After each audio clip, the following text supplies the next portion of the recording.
Bygraves. I'll tell you a story. Not many people reacted there. Who's Max Bygraves? Shows me bloody age. Yeah, he's just a bit older than me. Anyway, what happened was I was asked to speak at the Oxford University, right? Now, there are whole brain people at Oxford University. I'm not knocking it, but because of the nature of it, there's a hell of a lot of real left brain people at Oxford University. And I had this bizarre situation. When I do something like this to open-minded people, I just give it, there you go, there it is, make of it what you will.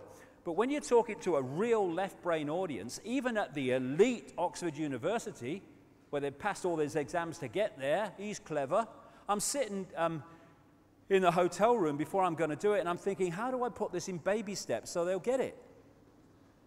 Why? Because the left brain is what I was talking to there, and it doesn't get this wider picture. I'll come more to that in a second. Now, I want to give you an idea of this left brain thing.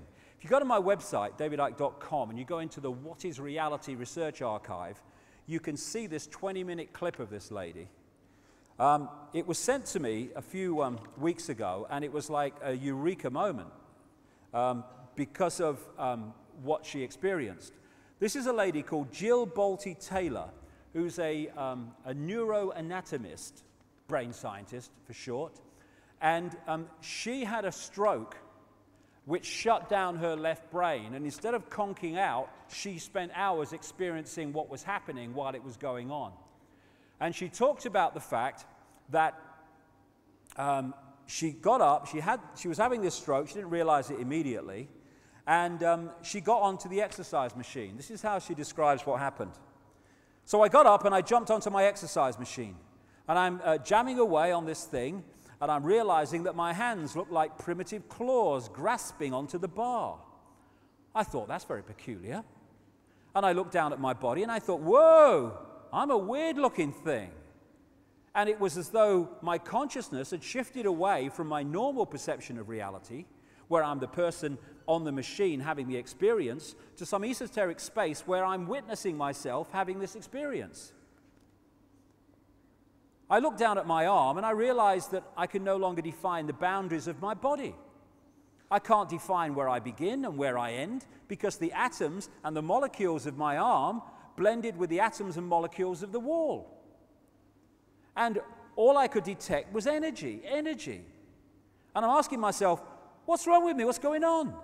And in that moment, my brain chatter, my left hemisphere brain chatter went totally silent, just like someone took a remote control and pushed the mute button, and total silence.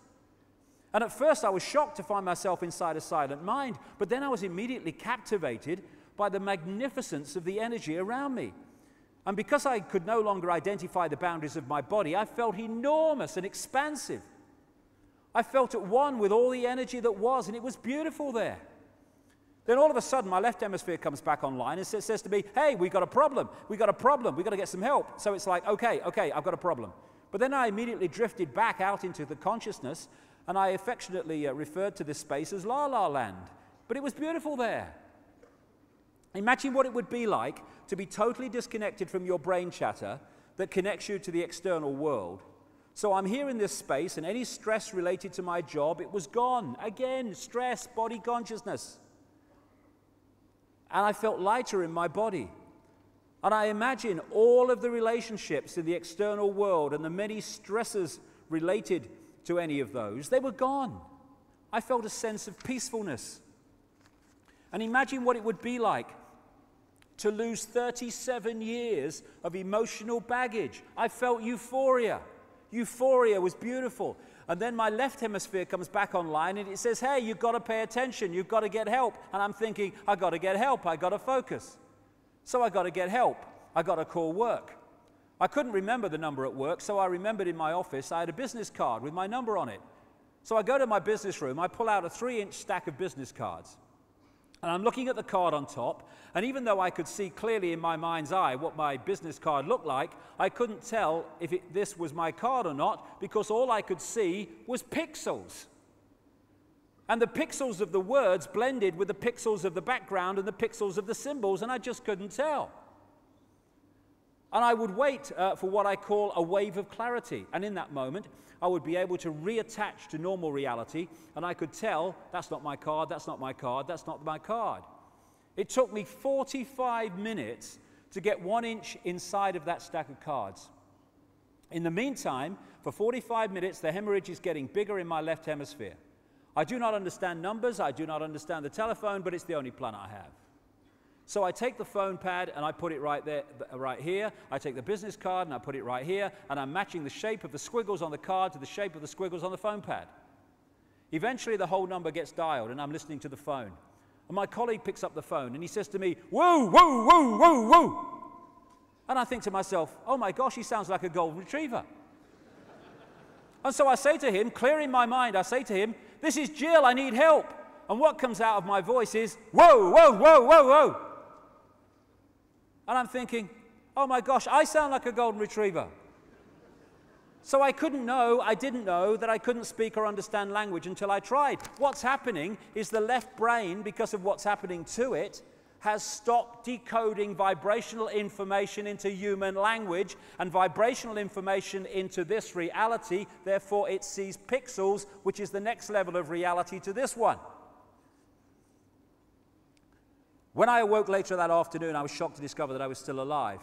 When I felt my spirit surrender, I said goodbye to my life, and my mind was now suspended between two very opposite planes of reality. Because I could not identify the position of my body in space, I felt enormous and expansive, like a genie just liberated from a bottle. What a wonderful expression of what it is. And my spirit soared free like a great whale gliding through the sea of silent euphoria, nirvana. I found nirvana. I remember thinking there's no way I could ever be able to squeeze the enormousness of myself back inside this tiny little body. But I realized, but I'm still alive, and I found nirvana.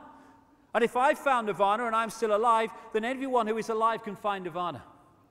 And I picture a world filled with beautiful, peaceful, compassionate, loving people who knew that they could come to this space at any time, and that they could purposely choose to step to the right of their left hemispheres and find this peace. And then I realized what a tremendous gift this experience could be, and what an insight this could be in how to live our lives. And it motivated my recovery. So who are we? We are the life force of the universe, with manual dexterity and two cognitive minds. And we have the power to choose moment by moment who and how we want to be in this world, right here and now. I can step into the consciousness of my right hemisphere where I am the life force power of the universe and the life force power of the 50 trillion beautiful molecular genuses that make up my form. At one with all that is, or I can choose to step into the consciousness of my left hemisphere, where I become a single individual, a solid, separate from the flow, separate from you. I am Jill Bolte-Taylor, intellectual neuroanatomist. These are the we inside of me. Which would you choose? Which do you choose, and when? I believe that the more time we spend choosing to run the deeper inner peace circuitry in our right hemispheres, the more peace we will project into the world, and the more peaceful our planet will be. And I thought that was an idea worth sharing. Quite bloody right.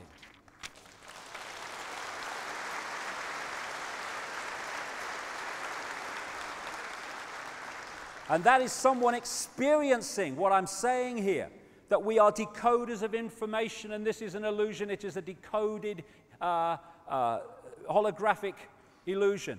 And this bridge, the corpus callosum, is a target for those that manipulate us big time. When we take psychoactive drugs, I did it twice, about 2003. It was quite an experience, but I don't feel the need to do it again.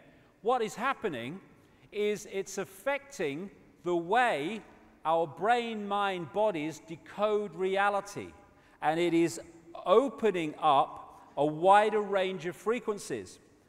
And that's why we experience extraordinary things. How can this be? This is not real. No, it's not real here, but it is real. And other times, you access frequencies that are so far out there, the left brain can't work it out. I call it bugger me time, you know. Bugger this, I can't work this out. And you get these kind of amazing concepts and energies and consciousness coming at you, and the left brain's trying to work it out. Well, you got to decode it into something, you know, and it's like, all right, it's a turquoise eagle eating a Big Mac. Okay, I'll do that. And then you go, hey man, I had an incredible trip last night. I saw this big turquoise eagle. It was eating a Big Mac, you know. No, that was bugger me time. It couldn't work it out, mate, what was going on. And this is the target. The left brain, the soldiers on the door. This is a key to understanding this conspiracy. The whole of society is structured to turn people into left brain prisoners who experience reality through that version of perception. Apartness, division, I am Charlie Smith. I must jump over everybody. To succeed, I must be a success. People must say you're successful. That's my identity, that's my sense of self. And so what they do, look at the system.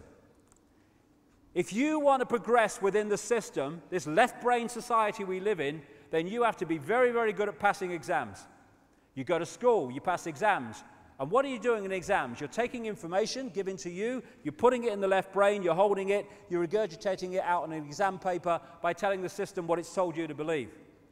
If you're very good at that, you go to university. If you're really good at that, you go to Oxford University or Cambridge or Yale or somewhere, unless you've got a few quid, in which case you go anyway, like George Bush. Anyway. And then you choose your speciality. If you're very, very good at university at passing exams, boom, boom, boom, boom, boom, boom, then you get great degrees, and then you get your speciality, and you go into being a doctor or being a scientist and being even a politician, all these people.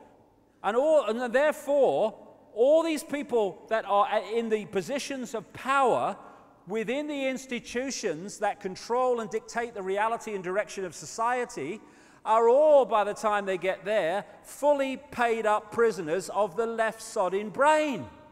That's why scientists can't get it, most of the mainstream ones, because they're so in ear. How can they understand concepts of reality in ear? They can't. That's rubbish. I can't see it, taste it, hear it, or feel it, so it can't exist. But it does. No, it can't exist. And I'm a scientist. I'm clever. And so, if you look at society, you'll see more as the months go on. You are looking at a society designed to put the centuries across the entrance to that. So this doesn't talk to itself, and they don't become whole brain people. We become prisoners, and that prison is the prison of the left brain. That's what it is, essentially.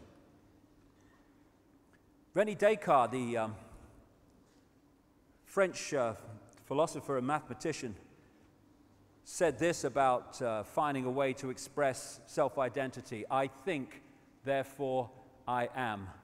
I would take it a stage further, and I would say at the body consciousness level, I compute, therefore I am. What we're being subjected to is mass hypnosis. Mass hypnosis, just like the stage hypnotist and the stooges on the stage, where the hypnotist puts into the stooge a programmed version of reality, a belief in reality. And then what happens is that belief edits reality to fit the belief. So suddenly they see an elephant in the audience. There's no elephant in the audience, but there is in their reality. They taste a potato and eat a potato and taste an apple, because although the electrical signal of the taste of the potato has gone to the brain, the imposed belief, the program, recodes that signal into the taste of an apple. The person is tasting an apple while eating a potato, because this is what MSG does in food. They call it a flavor enhancer. What is it? It tricks the brain to decode more taste than is actually in the food. That's what it is. And we're dealing with a mass version of hypnosis on the people of this world. Paul McKenna, he's a hypnotist and works with the mind of